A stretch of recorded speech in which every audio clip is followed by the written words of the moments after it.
Hello students, देखो last class में हमने बात की थी फोटो इलेक्ट्रिक इफेक्ट के बारे में। ठीक है, फोटो इलेक्ट्रिक इफेक्ट क्या होता है, इसके क्या क्या इफेक्ट्स होते हैं, वो सब चीज़ें हमने कवर कर लिया है। आज के लेक्चर में हम बात करने वाले हैं नोड्स के बारे में और नोडल प्लेन्स के बारे में। राइट, क्या चीज़ें होती हैं, हम किस तरीके से डिसाइड कर सकते हैं। बेसिकली हम स्टार्ट तो करने वाले थे श्रोडिंगर वेव इक्वेशन को। ठीक है, ये सब चीज़ें जो होती है नोड्स, नोडल प्लेन्स, ठीक है, नोडल सरफेस, ये सब चीज़ें जो है वो श्रोडिंगर वेव इक्वेशन के बाद पढ़ी जाती है, बट हम इनको पहले पढ़ते हैं। ठीक है, ताकि आपको ये पता चल जाए कि ये सब चीज़ें क्या होती है, फिर हम इनको प्रूव कर सकते हैं कि हाँ देखो ये जो भी हमने चीज़ें पढ़ी थी वो हम श्रोडिंगर वेव इक्वेशन से इसको प्रूव कर सकते हैं। नहीं तो क्या होगा, जब हम श्रोडिंगर वेव इक्वेशन को स्टडी करेंगे तो आपको कुछ भी समझ में नहीं आएगा कि क्या चीज़ें चल रही हैं। इसीलिए हम पहले क्या करते हैं, नोड्स को समझ लेते हैं, नोडल प्लेन को समझ लेते हैं, फिर हम बात करेंगे श्रोडिंगर वेव इक्वेशन के बारे में। उनसे हम प्रूव करेंगे कि हाँ इस ऑर्बिटल के लिए इतने नोड्स प्रेजेंट थे, इतने नोडल सरफेस प्रेजेंट थी, सब चीज़ें। राइट, और किस तरीके से जो ग्राफ है साई का, साई स्क्वायर का, वो सब चीज़ें हम डिस्कस करेंगे। राइट, नहीं तो अभी स्टार्टिंग हम करते थे श्रोडिंगर वेव इक्वेशन से तो आपको बिल्कुल भी समझ में नहीं आता। राइट, तो स्टार्ट करते हैं नोडल सरफेस और नोडल प्लेन्स को। तो देखो नोड जो होते हैं वो बेसिकली हम दो टाइप्स में डिवाइड करते हैं। ठीक है, नोड जो होती है बेसिकली हम इसको दो पार्ट्स में डिवाइड करते हैं। एक आता है आपका रेडियल नोड, जिसको हम क्या बोलते हैं, स्फेरिकल नोड बोलते हैं। ठीक, दूसरा आता है आपका एंगुलर नोड, इसको हम बोलते हैं नोडल प्लेन। ठीक है, या इसको हम क्या बोलते हैं, नोडल प्लेन बोलते हैं। ठीक है, रेडियल नोड को हम नोडल सरफेस भी बोलते हैं और इसको हम बोलेंगे नोडल प्लेन, और ये हो जाएगा आपका नोडल सरफेस। ठीक है, अब सबसे पहले बात आती है कि व्हाट इज नोड। नोड का मतलब क्या होता है? नोड का मतलब होता है कि किसी भी एटम के अंदर या किसी भी ऑर्बिटल के अंदर एक ऐसा रीजन जिसके अंदर भी एटम्स के अंदर ऑर्बिटल प्रेजेंट होंगे, तो कोई ऐसा रीजन जहां पर इलेक्ट्रॉन जहां पर प्रेजेंट नहीं होता है, या फिर हम ये बोल सकते हैं the probability of electron finding is zero. ठीक है, ऐसा रीजन जहां पर इलेक्ट्रॉन मिलने की जो प्रोबेबिलिटी है वो बिल्कुल क्या है, जीरो है। यानी उस रीजन पर तो आपको इलेक्ट्रॉन की डेंसिटी बिल्कुल नहीं मिलेगी। उस रीजन को हम क्या बोलते हैं, नोड कहते हैं। ठीक है, अब उसको हम दो तरीके से क्लासीफाई करते हैं। पहला आता है आपका रेडियल नोड, जिसको हम बोलते हैं स्फेरिकल नोड। सेकंड आता है आपका एंगुलर नोड, जिसको हम क्या बोलते हैं, नोडल प्लेन बोलते हैं। दोनों अलग अलग चीजें हैं, दोनों सेम चीज नहीं है। एक और चीज आती है जिसको हम बोलते हैं नोडल पॉइंट बोलते हैं। नोडल पॉइंट एक ऐसा रीजन होता है जहां पर एक ऐसा पॉइंट होता है जहां पर इलेक्ट्रॉन की प्रेजेंस नहीं होती है, या फिर प्रोबेबिलिटी जो होती है इलेक्ट्रॉन फाइंडिंग की वो बिल्कुल भी क्या होती है, जीरो होती है। उसको हम क्या बोलते हैं, नोडल पॉइंट बोलते हैं। ठीक है, और उसको ज़्यादा एक्सप्लेन करने की जरूर रिक्वायरमेंट नहीं है। अगर हम एस ऑर्बिटल की बात करें तो एस ऑर्बिटल के अंदर नोडल पॉइंट जो होते हैं जीरो होते हैं, बिकॉज एस ऑर्बिटल जो होता है वो स्फेरिकल होता है। ठीक है, पी ऑर्बिटल की अगर हम बात करें तो पी ऑर्बिटल के अंदर 1 होते हैं, डी ऑर्बिटल के अंदर भी 1 होता है। राइट, नोडल पॉइंट आपसे पूछा है। अब हम बात करते हैं रेडियल नोड के बारे में। सबसे पहले स्टार्ट करते हैं रेडियल नोड। इसको हम क्या बोलते हैं, इसको हम बोलते हैं नोडल सरफेस, या फिर हम इसको क्या बोलेंगे, स्फेरिकल नोड। देखो नाम से पता चला है स्फेरिकल नोड है, तो एक ऐसा स्फेरिकल रीजन होगा, एक सर्टेन डिस्टेंस पर, ठीक है, न्यूक्लियस से सर्टेन डिस्टेंस पर एक ऐसा स्फेरिकल रीजन जहां पर इलेक्ट्रॉन की जो प्रोबेबिलिटी है, इलेक्ट्रॉन फाइंडिंग प्रोबेबिलिटी जो है वो बिल्कुल भी क्या है, जीरो है। ठीक है, ऐसा स्फेरिकल रीजन, सपोज हमारे पास में ये एक स्फेरिकल रीजन है। राइट, सपोज करो क्लाउडी रीजन है, यहाँ पर है आपका न्यूक्लियस। तो न्यूक्लियस के एक सर्टेन डिस्टेंस पर एक स्फेरिकल ऐसा रीजन प्रेजेंट होगा जहां पर इलेक्ट्रॉन की प्रेजेंस जो है, या फिर इलेक्ट्रॉन की जो फाइंडिंग प्रोबेबिलिटी है वो बिल्कुल भी जीरो है। इस रीजन में आपको इलेक्ट्रॉन मिलेगा ही नहीं। ठीक है, सो इस सरफेस को हम क्या नाम देंगे, इस सरफेस को हम नाम देंगे नोडल सरफेस। ठीक है, राइट। तो चलो अब देखो हम बात करते हैं सबसे पहले एस ऑर्बिटल के लिए। तो हमें पता है कि एस ऑर्बिटल जो होता है, S orbital is a spherical structure. S orbital की स्ट्रक्चर कैसी होती है, एस ऑर्बिटल की जो स्ट्रक्चर होती है वो होती है स्फेरिकल स्ट्रक्चर। तो हमारे पास में ये न्यूक्लियस है, न्यूक्लियस के बाद में फर्स्ट 1, ये आ जाएगा 1s, दिस इज 1s। तो बताओ 1s और न्यूक्लियस के बीच में कोई रीजन आपको दिखाई दे रहा है जहां पर इलेक्ट्रॉन की प्रेजेंस बिल्कुल भी ना हो? ऐसा कोई रीजन नहीं है, क्योंकि देखो सबसे नजदीक कौन है, 1s है न्यूक्लियस के। ठीक है, न्यूक्लियस के जस्ट बाद में इलेक्ट्रॉन की डेंसिटी आ रही है, तो ऐसा कोई भी यहाँ पर रीजन नहीं है जहां पर इलेक्ट्रॉन की पॉसिबिलिटी जीरो हो। ठीक है, तो जो एस ऑर्बिटल्स होते हैं, एस ऑर्बिटल के अंदर नोडल सरफेस जो होती है वो क्या होती है, जीरो होती है। तो यहाँ पे आ जाएगी नोडल सरफेस, या फिर हम बोल सकते हैं रेडियल नोड जो है वो क्या है, जीरो है। तो एस ऑर्बिटल के लिए रेडियल नोड की वैल्यू क्या आएगी, जीरो आएगी। ठीक है, फिर हम बात करते हैं पी ऑर्बिटल के लिए। बात करते हैं। ठीक है, पी ऑर्बिटल को हम डिस्कस करने से पहले मैं आपसे क्वेश्चन पूछता हूँ। ठीक है, और ये क्वेश्चन जो है वो नीट में भी पूछा जा चुका है और जेईई के अंदर भी पूछा जा चुका है। राइट, बहुत ही कॉमन सा क्वेश्चन है, बट जब हम इसका आंसर चेक करेंगे तब आपको पता चलेगा कि नहीं, ये कॉमन क्वेश्चन नहीं है। क्वेश्चन ये है कि what is the shape of P सब सेल। ठीक है, आपको बतानी है पी सब सेल की शेप क्या होती है। ठीक, फर्स्ट ऑप्शन आपको दे रखा है स्फेरिकल, सेकंड आपको दे रखा है डम्बल शेप, थर्ड आपको दे रखा है डबल डम्बल शेप, फोर्थ आपको दे रखा है नॉन डिफाइंड। तो इसका आंसर क्या होगा? बहुत ही सिंपल सा क्वेश्चन है। आप हमने अभी जस्ट 2 से 3 लेक्चर पहले पढ़ा है कि जो ऑर्बिटल्स होते हैं उनकी शेप्स कैसी होती है। ठीक है, तो पी की तो आपको पता है कि जो भाई डबल डम्बल शेप होता है, लेकिन वो डम्बल शेप होता है। पी जो होता है वो डम्बल शेप होता है। आप लोगों ने 9th क्लास या फिर 10th में पढ़ा होगा, या फिर कहीं ना कहीं तो पढ़े होगा, है ना। मैंने भी आपको बताया कि डम्बल शेप होता है, लेकिन ध्यान रखना आपसे पूछा गया है पी सबशेल के लिए, not for P orbital. P orbital, P subshell are different things, दोनों अलग अलग चीज़ें हैं, दोनों को मिक्स ना करें। ठीक है, इसका आंसर आएगा स्फेरिकल। पी सबशेल की जो शेप होती है वो स्फेरिकल होती है। क्यों? क्योंकि पी सबशेल के अंदर 3 ऑर्बिटल प्रेजेंट होते हैं, पी एक्स, पी वाई और पी जेड। ठीक है, तो तीनों मिलाकर के एक स्फेयर बना देते हैं। ठीक है, तो हमेशा स्फेरिकल स्ट्रक्चर होती है पी सबशेल की। अगर आपसे पूछा जाता है पी ऑर्बिटल की किस टाइप की स्ट्रक्चर होती है, तो पी ऑर्बिटल की डम्बल शेप होती है, जिसमें पी एक्स आता है, पी वाई आता है और पी जेड आता है। राइट, क्लियर है? तो ये ध्यान रखना। तो पी ऑर्बिटल की अगर हम बात करें वो भी स्फेरिकल होगा। ठीक है, सॉरी, पी सबशेल की अगर हम बात करें, एस सबशेल है, नॉट पी, है ना, सबशेल, एस सबशेल। ठीक है, ऑर्बिटल ना लें आप, यही चीज़ मैं आपको बताने वाला था। कई बुक्स में ऑर्बिटल लिखा हुआ होता है, कई टीचर्स भी ऑर्बिटल पढ़ा देते हैं, बट ऑर्बिटल नहीं होता है। हम सबशेल की डिस्कशन कर रहे हैं। एक होता है सेल, सेल में सबसेल्स होती है। सेल जो होती है वो आपकी, मैं आपको थोड़ा सा बता देता हूँ, बहुत लोगों को इसमें डाउट आता है। सेल को हम बोलते हैं KLMN। ठीक है, जो कि आप 9th से 10th क्लासेस में जो इलेक्ट्रॉनिक कॉन्फ़िगरेशन लिखते थे, 2, 8, 8, 18, 13, 32 जो भी। ठीक है, तो उसको हम इस तरीके से लिखते हैं। ये होता है सेल। सेल को हम ऑर्बिट भी बोल सकते हैं, it is also known as orbit, but ये ऑर्बिटल नहीं है। सेल के अंदर आते हैं सबशेल। ठीक है, सबशेल होते हैं हमारे पास में S, P, D और F, 4 सबशेल होते हैं। फिर सबशेल के बाद में आते हैं ऑर्बिटल होते हैं आपके, जैसे S का तो कोई ऑर्बिटल नहीं होता है। P की अगर हम बात करें तो P के अंदर 3 होते हैं, D के अंदर 5 होते हैं और F के अंदर जो है वो 7 ऑर्बिटल्स प्रेजेंट होते हैं। ये मैंने आपको क्वांटम नंबर्स में भी बताया था, अगर आपको याद हो तो। पी सबशेल की अगर हम बात करें तो देखो पी सबशेल बी क्या होगा। अब देखो, जब भी हम किसी एक पर्टिकुलर सेल के बारे में डिस्कस करेंगे तो हम दूसरे सेल को डिस्कस नहीं करेंगे। सपोज आप पी के लिए डिस्कस कर रहे हो नोडल प्लेन, आपको बताना है कि नोडल प्लेन जो है वो पी के अंदर कितने हैं, तो आप एस को भूल जाओगे, डी को भूल जाओगे, डी तो बाद में आता तो आगे आएगा ही नहीं वो। ठीक है, तो हम एस को भूल जाएंगे। अब देखो, ये आपका आ जाएगा न्यूक्लियस। न्यूक्लियस के बाद में सीधा कौन आ जाएगा? अब सीधा आ जाएगा आपका 1p। तो 1p तो एग्जिस्ट नहीं करता, हम इसको बोलेंगे 2p। क्लियर? तो ये आ जाएगा p, 2p। राइट, तो देखो, अगर हम बात करें 2p के लिए भी नोडल सरफेस की, अगर हम बात करें तो इसके लिए भी नोडल सरफेस क्या है, क्या होगी? 0 होगी। राइट, तो इसके लिए भी नोडल सरफेस क्या होगी? 0 होगी। फिर 2p के बाद में क्या आएगा? 3p आएगा। जैसे 1s की अगर हम बात करें तो 1s के बाद में 2s की अगर हम बात कर लेते हैं तो ये न्यूक्लियस, ये आपका 1s और ये 2s, तो this is 1s, this is 2s। अब बताओ, न्यूक्लियस के बाद में 1s आ रहा है, s की हम बात करें तो हम s के सारे काउंट करेंगे। ठीक है, जब हम p की बात करेंगे तो s को नहीं काउंट करेंगे, p के सारे काउंट करेंगे। राइट, तो देखो, न्यूक्लियस के बाद में सीधा नजदीक में कौन है? 1s है। इन दोनों के बीच में कोई भी रीजन नहीं है, तो यहाँ पे नोडल सरफेस नहीं होगा। फिर अगर हम बात करें, देखो 1s और 2s के बीच में, ठीक है, तो ये 1s रिंग है और ये 2s रिंग है। ठीक, तो 1s रिंग ये होगी, यहाँ पर इलेक्ट्रॉन की पॉसिबिलिटी ज़्यादा होगी। राइट, 2s ये रीजन होगा, यहाँ पर इलेक्ट्रॉन की पॉसिबिलिटी ज़्यादा होगी। तो ये जो बीच में रीजन रह रहा है, जिसको मैंने डैश लाइन से डिनोट किया है, इसको हम क्या बोलेंगे? इसी को हम बोलते हैं नोडल सरफेस। क्लियर? क्लियर है?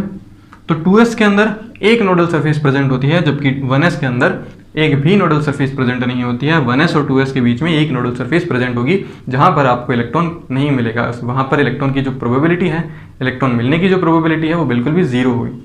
ठीक है, तो इस तरीके से हम कर सकते हैं। राइट, तो देखो, अगर हम बात करें फॉर एस सबशेल, ठीक है, एस सबशेल के लिए अगर आपको बात करना है, तो एस सबशेल की अगर हम बात करें तो एस सबशेल के लिए नोडल प्लेन को आप कैसे कैलकुलेट कर सकते हो? सॉरी, नोडल सरफेस की अगर है ना, हाँ, नोडल सरफेस। तो नोडल सरफेस को आप कैसे कैलकुलेट कर सकते हो? तो आपको सिंपली क्या करना है? n माइनस 1 कर देना है। n आपको क्या डिनोट करता है? n आपको प्रिंसिपल क्वांटम नंबर डिनोट करता है। ध्यान रखना, क्वांटम नंबर जो है वो आपको भूलने नहीं है। क्वांटम नंबर आपके श्रोडिंगर वेव इक्वेशन में बहुत ज़्यादा काम आएंगे। अगर आप जेईई की प्रिपरेशन करते हो, इवन एडवांस के लिए भी बहुत ज़्यादा यूज होता है। ठीक है, तो उससे भी दोनों को मिक्स करके क्वेश्चन पूछे जा सकते हैं। एस सबशेल के लिए n-1 हो जाएगा, पी सब शेल के लिए क्या हो जाएगा, नोडल प्लेन क्या हो जाएगा, या फिर नोडल सरफेस क्या हो जाएगा, ये हो जाएगा n-2। तो इस तरीके से हम क्या कर सकते हैं, इस तरीके से नोडल सरफेसेस निकाल सकते हैं सबशेल के लिए। हम ऑर्बिटल की बात नहीं कर रहे हैं, हम किसकी बात कर रहे हैं, सबशेल की बात कर रहे हैं। तो आपसे अगर पूछा जाता है S subshell, D P subshell, D subshell या फिर एफ सबशेल, इनकी शेप कैसी होती है, तो इसकी हम स्फेरिकल शेप डिसाइड करते हैं, इसकी स्फेरिकल शेप होती है। अगर आपको ऑर्बिटल पूछा जाता है, जैसे सपोज आपसे पूछ लिया जाता है डी जेड स्क्वायर की, तो डी जेड स्क्वायर जो है वो एक ऑर्बिटल है, तो उसकी जो शेप होती है वो हम डबल डम्बल्स कंसिडर नहीं करते हैं, वो हम दूसरी कंसिडर करते हैं, राइट, जिसको हम थोड़ी देर में पढ़ेंगे कि क्या चीज़ होती है, राइट। उसी को हम एक स्पेसिफिक नाम भी देते हैं, बट हम कंसिडर नहीं करते हैं, वो हाई लेवल की अगर हम स्टडी करते हैं केमिस्ट्री में तब जाकर के उसको हम कंसिडर करते हैं। जनरली हम उसको डी का हम डबल डम्बल से भी कंसिडर करते हैं, राइट। तो ये होता है आपका नोडल सरफेस। किस तरीके से हम डिसाइड कर सकते हैं, इस तरीके से आप डिसाइड कर सकते हैं। आपके पास में जो भी प्रिंसिपल क्वांटम नंबर है उसमें से माइनस कर दीजिए। जैसे सपोज आपको 5s पूछा गया, आपके पास में 5s और सबशेल है, ठीक है। 5s सबशेल के लिए आपको पता करना है नोडल प्लेन कितना है, सॉरी नोडल सरफेस कितना है, 5 - 1 = 4, कितना आएगा 4। क्लियर है, सिंपल। फॉर एग्जाम्पल आपको 6p के लिए दे रखा हूँ, तो 6p के लिए क्या करोगे, 6 - 2 कितना आ जाएगा 4, ठीक है। तो इस तरीके से हम क्या कर सकते हैं, इस तरीके से हम नोडल सरफेस को कैलकुलेट कर सकते हैं, राइट। आप इसको कॉपी करो, फिर हम बात करते हैं नोडल प्लेन के बारे में। ओके स्टूडेंट्स, तब हम बात करते हैं एंगुलर नोड के बारे में कि एंगुलर नोड क्या होता है। तो देखो एंगुलर नोड को हम देखते हैं, एंगुलर नोड या फिर इसको हम क्या बोलते हैं, इसको हम बोलते हैं नोडल प्लेन, नोडल प्लेन, ठीक है। तो सबसे पहले अगर हम बात करें कि जो भी नोडल प्लेन होता है ये हम डिसाइड करते हैं, ये होता है सिर्फ और सिर्फ ऑर्बिटल के लिए। किसके लिए होता है, for orbital, not for subshell, ठीक है। ध्यान रखना, सबशेल के लिए नहीं होता है, ये किसके लिए होता है, ये हम कंसीडर करते हैं ऑर्बिटल के लिए। तो अगर हम ऑर्बिटल के लिए कंसीडर करते हैं तो सोच के देखो, एस के पास में तो कोई ऑर्बिटल नहीं होता, तो एस के पास में कोई भी एंगुलर नोड नहीं होगा, ठीक है, फॉर एस सबशेल या फिर एस ऑर्बिटल, ठीक है। For S number of angular node कितना होगा, 0, ठीक है। ये सब चीज़ें होगी। अब देखो एंगुलर नोड क्या होता है, एंगुलर नोड क्या होता है, या फिर हम इसको नोडल प्लेन क्यों बोलते हैं। हमारे पास में सपोज ये है, ठीक है, इस तरीके से आप यहाँ से एक एंगल ले लीजिए, ठीक है। इस एंगल तक हमें फाइंड करना है कि इस एंगल के अंदर या जो भी हमारा आर्क है, इस आर्क के अंदर हमारे पास में कितनी प्रोबेबिलिटी है इलेक्ट्रॉन की प्रेजेंट है। तो इसके अंदर 0 प्रोबेबिलिटी होगी। इसी को हम क्या बोलते हैं, इसी को हम क्या बोलते हैं, नोडल प्लेन बोलते हैं या फिर एंगुलर नोड बोलते हैं, ठीक है। क्या बोलते हैं, एंगुलर नोड बोलते हैं। अब देखो सपोज करो अगर हम सबशेल के लिए कंसीडर करते हैं, तो सबशेल के लिए अगर हम कंसीडर कर रहे होते तो ये सारे के सारे सबशेल हैं, ये आपका एस हो गया, ये है ना, ये 1s हो गया, ये 2s हो गया, सपोज करो, ठीक है। तो अगर हम सबशेल के लिए कंसीडर कर रहे होते तो यहाँ पर तो इलेक्ट्रॉन की पॉसिबिलिटी है, यहाँ पर भी इलेक्ट्रॉन की पॉसिबिलिटी है। तो जब जो भी हम यहाँ से एक एंगल लेते, जब हम यहाँ से इसको कट करते तो यहाँ देखो, यहाँ इलेक्ट्रॉन की होने की प्रोबेबिलिटी है, यहाँ पर भी है, यहाँ पर भी है और यहाँ पर भी है। इसीलिए जो एंगुलर नोड होता है, एंगुलर नोड हम ऑर्बिटल के लिए यूज़ करते हैं, ना कि सबशेल के लिए, ठीक है। इसलिए तो एस और एस सबशेल के अंदर तो कोई भी ऑर्बिटल नहीं होता, इसलिए उसका एंगुलर नोड 0 होता है। अब हम बात करते हैं फॉर पी ऑर्बिटल। अब पी ऑर्बिटल हमारे पास में 3 टाइप्स के होते हैं, एक होता है P X, P Y and P Z, ठीक है।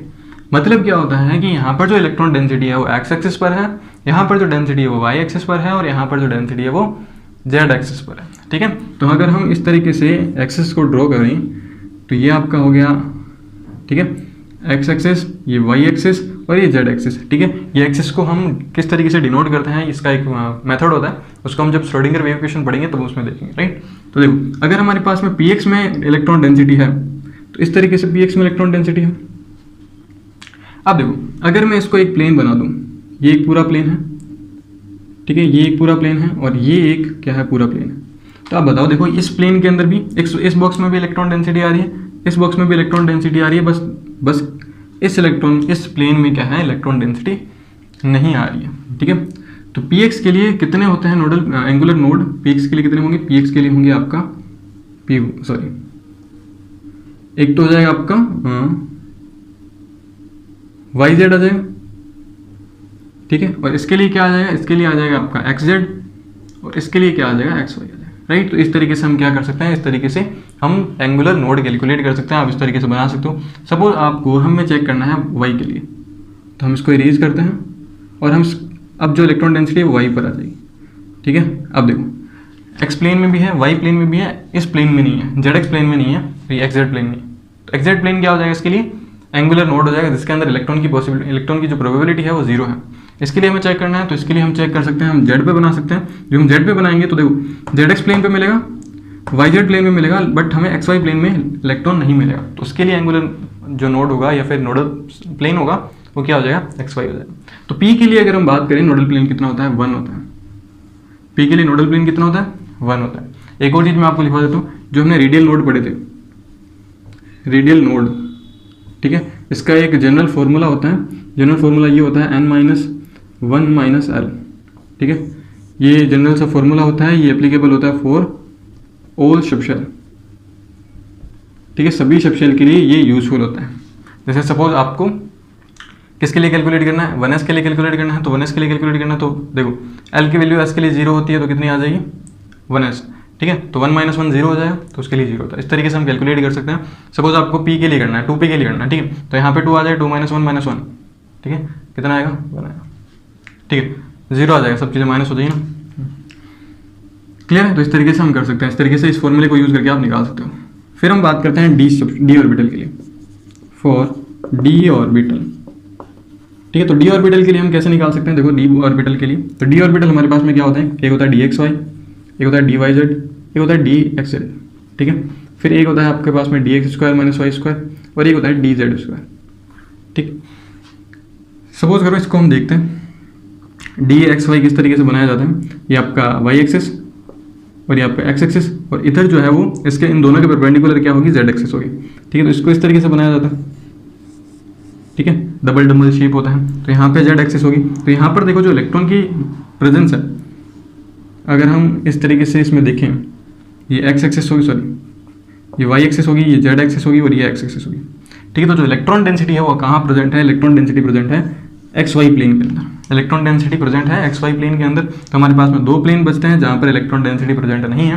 वो कौन सा होगा, ये तो इसके लिए हो जाएगा आपके पास, एक तो हो जाएगा एक्स जेड प्लेन और एक हो जाएगा वाई जेड प्लेन। इस तरीके से निकाल सकते हो, बहुत ही सिंपल है। हमारे पास में वाई जेड कैलकुलेट करना है, तो इलेक्ट्रॉन डेंसिटी अब हमें वाई जेड पे बनानी है, तो मैं इसको इरेज कर देता हूँ। ठीक है, अब हमें कहाँ बनानी है, वाई जेड पे बनानी है, तो ये आ गई वाई जेड पे, तो ये हो जाएगा इसके लिए, एक हो जाएगा एक्स वाई प्लेन आ जाएगा और एक क्या आ जाएगा आपका एक्स जेड प्लेन आ जाएगा। ठीक है, एक्स जेड प्लेन आ जाएगा। अब हमें बनानी है एक्स जेड के लिए। ठीक है, तो एक्स जेड पे बना देते हैं, तो ये आपकी एक्स जेड आ गई। अब कौन सा प्लेन होगा, एक तो हो जाएगा एक्स वाई प्लेन हो जाएगा और एक क्या हो जाएगा आपका वाई जेड प्लेन हो जाएगा। बहुत ही सिंपल है, तो इस तरीके से आप बना करके देख सकते हो। अब हमारे पास में क्या है, एक्स स्क्वायर - वाई स्क्वायर। तो एक्स स्क्वायर - वाई स्क्वायर के अंदर हम बात करें तो ये कुछ इस तरीके से बनता है। ठीक है, तो ये आपका एक्स, ये वाई और ये आ जाएगा यहाँ जेड। तो जो इलेक्ट्रॉन डेंसिटी है वो कहाँ कहाँ है, देखो ये है आपके एक्स वाई प्लेन में भी है। ठीक है, ये इस तरीके से देखो सिंपल है। जेड एक्सिस जो है वो इसके बाहर आ रही है। तो देखो ये जो इसकी जो डेंसिटी है वो देखो इलेक्ट्रॉन डेंसिटी कहाँ कहाँ नहीं है, वाई जेड प्लेन में है, एक्स जेड प्लेन में भी है। ठीक है, कहाँ नहीं है, अगर मैं इसके कोऑर्डिनेट एक लाइन खींचूँ तो यहाँ पर हो जाएगा एक्स इक्वल्स टू वाई। ठीक है, और अगर मैं इसके यहाँ खींचूँ तो ये हो जाएगा एक्स इक्वल्स टू माइनस का वाई। तो ये जो प्लेन आएगा यहाँ पर इलेक्ट्रॉन की डेंसिटी नहीं होगी। ठीक है, तो इसके लिए जो प्लेन आ जाएगा वो क्या आ जाएगा, x equals to y at z axis और x equals to y, x equals to minus y at z axis. ठीक है, तो इसके लिए आ जाएगा। राइट, फिर हम बात करते हैं डी जेड स्क्वायर के लिए। तो डी जेड स्क्वायर जो होता है वो कुछ इस तरीके से होता है, ध्यान से देखना इसको। ठीक है, इस तरीके से होता है, और यहाँ पर एक क्या होती है, रिंग होती है। तो ये जो रिंग है ये कौन कौन से प्लेन में है, ये एक्स एक्सिस और वाई एक्सिस दोनों प्लेन में है। ठीक है, तो इसके लिए बेसिकली हम नोडल प्लेन को डिफाइन नहीं करते हैं। ठीक है, या फिर एंगुलर नोड को हम डिफाइन नहीं कर सकते हैं। इसके लिए हम यूज़ करते हैं, इसके लिए हम कॉनिकल नोड यूज़ करते हैं। क्या यूज़ करते हैं इसके लिए, कॉनिकल नोड। अब कॉनिकल नोड क्या होता है, देखो सपोज करो अगर ये इस पॉइंट से, ये आपके पास में एक पूरा का पूरा एक डंबल है। ठीक है, ये डंबल है और ये रिंग है। तो अगर मैं यहाँ से एक कोन बना देता हूँ इसको, ठीक है, इस तरीके से अगर मैं कोन बना देता हूँ, ध्यान से देखना मल्टी कलर मार्कर नहीं है। तो देखो यहाँ पर अगर मैं कोन बना देता हूँ तो ये जो रिंग होगी ये तो उस कोन के बाहर रहेगी, ठीक है, ये जो रिंग होगी ये तो कोन के बाहर रहेगी, कोन जो है वो अंदर से निकलेगा इस तरीके से, और ये जो रिंग ये जो लोब होगा, ये फर्स्ट जो लोब है ये इस कोन के अंदर चली जाएगी। तो ना ये लोब इस कोन को कट करेगी, ये जो कोन है ना इस लोब को कट करेगा ना ही इस रिंग को कट करेगा। तो यहाँ पर इलेक्ट्रॉन की अगर हम इस तरीके से इसको काटेंगे तो यहाँ से हमें इलेक्ट्रॉन की जो है प्रोबेबिलिटी वो 0 मिलेगी। सिमिलरली हम इसको नीचे से भी कर सकते हैं, ठीक है, तो ये इस तरीके से इसको कट नहीं करेंगे। तो सपोज हम करो हमारे पास में 2 कोन्स हैं, दोनों कोन्स को हमने ऐड कर रखा है, तो उसके अंदर एक वो हमने लोब डाल रखी है और उसके बाहर जो है वो रिंग है। ये जो रिंग है इस पूरी की पूरी बाहर है, ना तो ये कोन को टच कर रही है ना इस कोन को टच कर रही है, ना ये कोन इस लोब को कट कर रहा है ना ये कोन जो है वो इस लोब को कट कर रहा है, राइट। तो इस तरीके से हम इसको बोलते हैं कोनिकल नोड। तो इसमें 2 कोनिकल नोड्स प्रेजेंट होती है। कितनी होती है? 2 कोनिकल नोड्स प्रेजेंट होती है। कभी भी DZ² नोडल प्लेन नहीं शो करता, ये शो करता है कोनिकल नोड को, ठीक है। इसको हम क्या बोलते हैं? कोनिकल नोड बोलते हैं, ठीक है। ये आपकी होगी ये फर्स्ट नोड और ये होगी सेकंड नोड, जिसको हम बोलेंगे कोनिकल नोड बोलेंगे, राइट। फिर अगर हम बात करें यहाँ पे देखो, ये जो हमने कोन बना रखा है, ये जो इस कोन की जो एज है, ठीक है, यहाँ तक जब हम श्रोडिंगर वेव इक्वेशन पढ़ेंगे तो यहाँ पर ये जो एंगल है इसको हम बोलेंगे थीटा, और ये जो एंगल है इसको हम बोलते हैं फाई। अभी तो आपको समझ में नहीं आएगा, जब हम बाद में बात करेंगे, ठीक है, जब हम श्रोडिंगर वेव इक्वेशन को पढ़ेंगे तो हम डिस्कस करेंगे इसको। तो यहाँ पर अगर आपसे कभी पूछ लिया जाता है एडवांस में भी या फिर मेंस में भी कि जो थीटा की वैल्यू है वो कितनी आएगी यहाँ पर, तो थीटा की वैल्यू आती है cos इनवर्स 1/√3। क्या आती है? cos inverse 1/√3। इसकी क्या आती है? इसकी थीटा की वैल्यू आती है, ठीक है। इस तरीके से ये पूरी की पूरी DZ² के अंदर हम कोनिकल नोड को शो करते हैं, हम एंगुलर नोड को कंसिडर नहीं करते हैं, राइट। तो ये पूरा का पूरा कॉन्सेप्ट होता है किसका?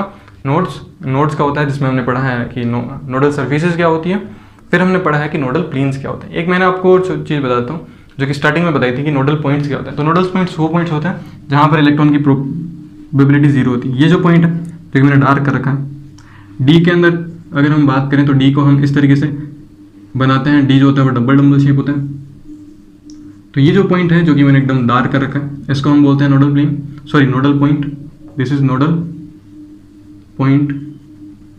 और अगर हम P की बात करें तो P के अंदर कुछ इस तरीके से हम बनाते हैं इसको। तो ये जो है ये क्या आ गया आपका? ये होगा नोडल पॉइंट, ठीक है। तो इस तरीके से हमने 3 चीज़ें देखी, नोडल पॉइंट देखा, नोडल सरफेस देखा और नोडल प्लेन देखा, राइट। ये पूरा का पूरा कॉन्सेप्ट है। अब ये किस तरीके से आते हैं, इसके पास में XY कैसे होता है, ZX कैसे होता है, वो सब चीज़ें जो है वो हम श्रोडिंगर वेव इक्वेशन से उसको प्रूव करेंगे, राइट। तो नेक्स्ट क्लास में हम डिस्कस करेंगे श्रोडिंगर वेव इक्वेशन के बारे में। फिर हम बात करेंगे कुछ जनरल डेफिनेशंस के बारे में जो कि हमें पढ़नी तो पहले चाहिए थी, बट कोई नहीं, हम बाद में पढ़ लेंगे। इसमें हम पढ़ेंगे जो आइसोस्टीरियर्स होते हैं, ठीक है, वो सब चीज़ें पढ़ेंगे, आइसोट्रोपिक और सब आइसोप्रोटिक और सब चीज़ें, ठीक है, वो सब चीज़ें हम डिस्कस करेंगे। मिलते हैं नेक्स्ट क्लास के अंदर, तब तक के लिए गुड बाय।